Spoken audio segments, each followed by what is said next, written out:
Selamat siang semuanya, semangat belajar. Kali ini materi tentang contoh soal permutasi dan kombinasi. Pada materi sebelumnya sudah Bapak berikan rumusnya, permutasi dan kombinasi, dan pengertiannya.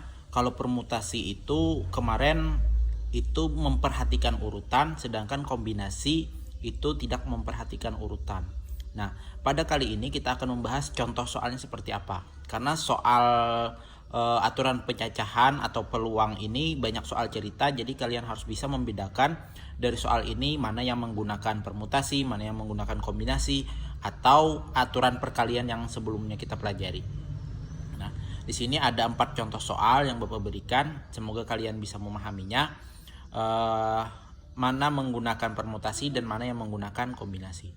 Contoh pertama, dari 10 siswa dalam sebuah kelas akan dipilih pengurus kelas terdiri atas seorang ketua, bendahara, dan sekretaris. Jabatan tidak boleh rangkap. Maksudnya adalah si A tidak boleh jadi ketua dan jadi bendahara. Jadi satu-satu, misalnya si A jadi ketua, B bendahara, C sekretaris, atau dan lain-lain. Misalnya ketua si A, bendaharanya si C misalnya. Si D jadi sekretaris. Jadi ada 10 orang, kita bisa tidak usah menghitung satu persatu A, B, C, A, B, D misalnya gitu, tapi kita dengan menggunakan rumus, apakah menggunakan permutasi atau kombinasi. Nah, dari soal ini di sini jawabannya sudah ada, Bapak berikan itu 10 permutasi 3. Kenapa kita menggunakan permutasi bukan kombinasi? Karena di sini memperhatikan urutan. Maksudnya memperhatikan urutan itu bagaimana? Maksudnya adalah ada labelnya. Misalnya si A jadi ketua, si B jadi bendahara, si C jadi sekretaris. Nah, itu ada dia sebagai apa, dia sebagai apa, dia sebagai apa. Nah, kalau ada disebutkan seperti itu, maka itu dinamakan permutasi, ya. Jadi permutasi itu ada sebagainya, sebagai apa, sebagai apa, sebagai apa. Kalau sudah disebutkan seperti itu, maka kalian berpikirnya itu menjawab dengan cara permutasi. Nah, rumus permutasi itu kemarin gimana? Ini jumlah keseluruhan diambil berapa orang? 3 ini maksudnya adalah ketua, bendahara, sekretaris, kan ada 3. Nah, jadi itu 3. 10 ini jumlah 10 siswa. N, P, K. K-nya itu 3. Rumus permutasi yaitu jumlahnya di atas 10 faktorial dikurangkan. Kalau permutasi kan langsung dikurang. 10 kurang 3 faktorial. 10 kurang 3, 7 faktorial. Tinggal sesuai dengan rumus faktorial kemarin. 10 itu adalah 10, 9, 8 sampai 1. Sedangkan 7 faktorial 7, 6 sampai 1. Kemudian kita coret yang sama 7 sampai 1, 7 sampai 1. Tersisa 10 kali 9 kali 8. Tinggal dikali, jawabannya adalah 720. Jadi ingat, permutasi itu ada urutannya, maksudnya ada sebagai apa, sebagai ketua, sebagai bendahara, atau sebagai sekretaris. Bila ada seperti itu, maka itu dinamakan permutasi. Kita menggunakan cara permutasi. Kemudian contoh yang kedua, di sini ada 12 orang atlet voli akan dibentuk tim voli untuk pertandingan. Berapa banyak kemungkinan tim voli yang terbentuk? Nah, di sini walaupun voli ada sebagai ada yang pivot, ada sebagai apa, tapi di sini tidak dikasih tahu sebagai apa. Nah, jadi jangan menggunakan permutasi, karena di sini cuma mengambil secara acak dari 12 orang atlet voli. Satu tim voli itu ada berapa orang? Ada 6 orang. Ini secara tersirat ya. Ada 6 orang. Walaupun tidak dikasih tahu diambil berapa orang setiap satu tim, jadi kita tahu kalau main voli itu ada 6 orang. Berarti itu diambil 6 orang dari 12 orang secara acak. Tidak ada memperhatikan urutan, tidak memperhatikan dia sebagai apa, dia sebagai apa. Nah, itu kita menggunakan rumus kombinasi. Jadi 12, jumlah keseluruhan 12 diambil 6. Kenapa jadi 6? Karena atlet voli itu satu timnya ada 6 orang, ya. Kalau misalnya nanti basket berarti 5 orang, ya. Nah, gini. Kemudian pakai rumus kombinasi, jumlahnya 12 faktorial dibagi ini dulu 6 faktorial, kemudian 12 kurang 6. 12 faktorial, 6 faktorial tetap, 12 kurang 6, 6. Tinggal dihitung, 12, 11 sampai 1, 6 ini 6 sampai 1, kemudian 6 ini 6 faktorial ini 6 sampai 1, baru kita coret. Ini dulu coret, coret, coret. Nah, mencoret ini baru sisa ini kan belum dicoret nih.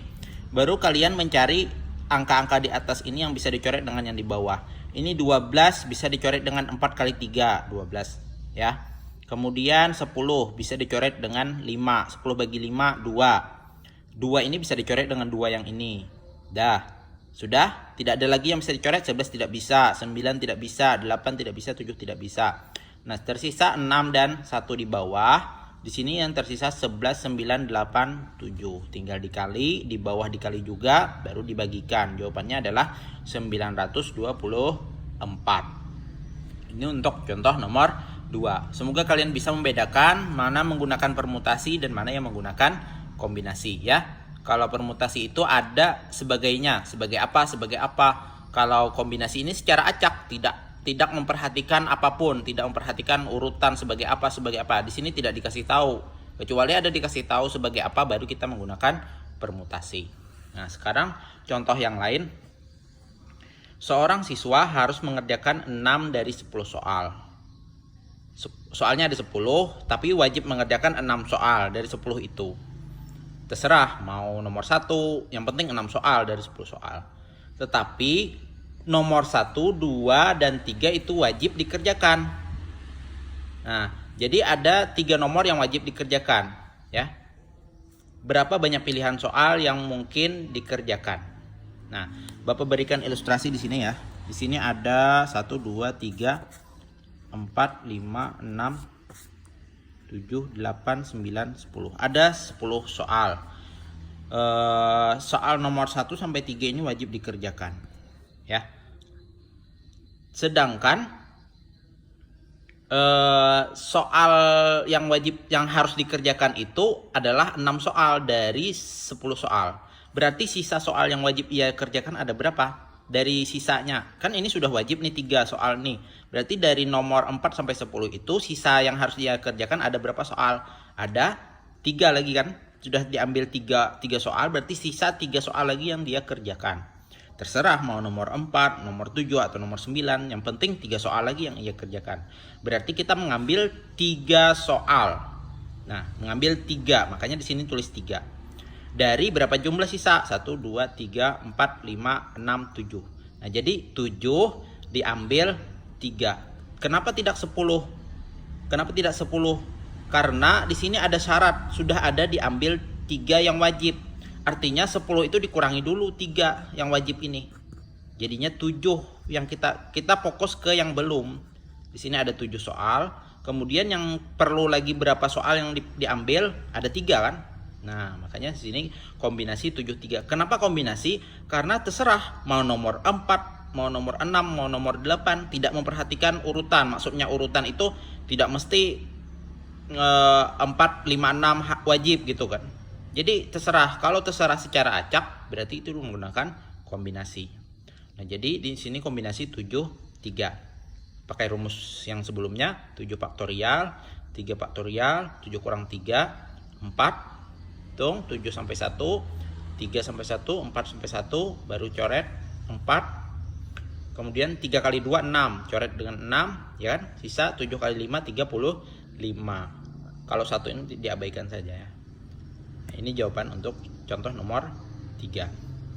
Nah, sekarang contoh terakhir.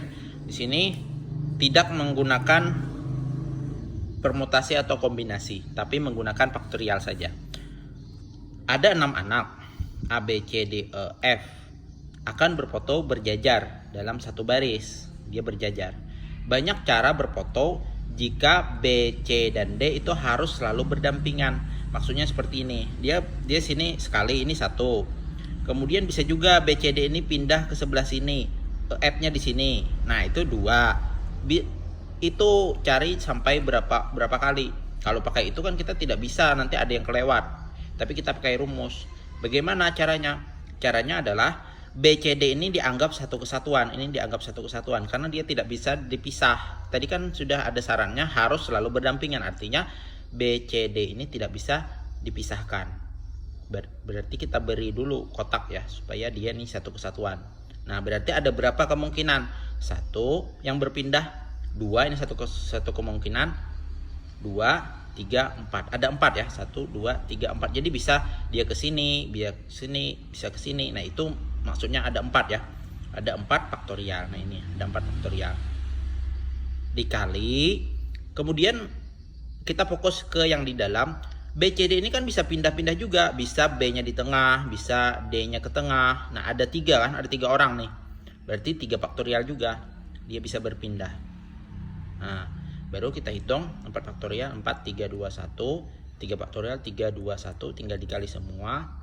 4, 3, 2, 1 itu kalinya 24. 3 kali 2 kali 1, 6. Tinggal dikali, jawabannya 144. Demikian materi kali ini. Setelah ini akan ada tugas materinya tentang kaidah pencacahan angka kemarin yang sebelumnya, contoh sebelumnya, dan faktorial serta contoh permutasi kombinasi ini.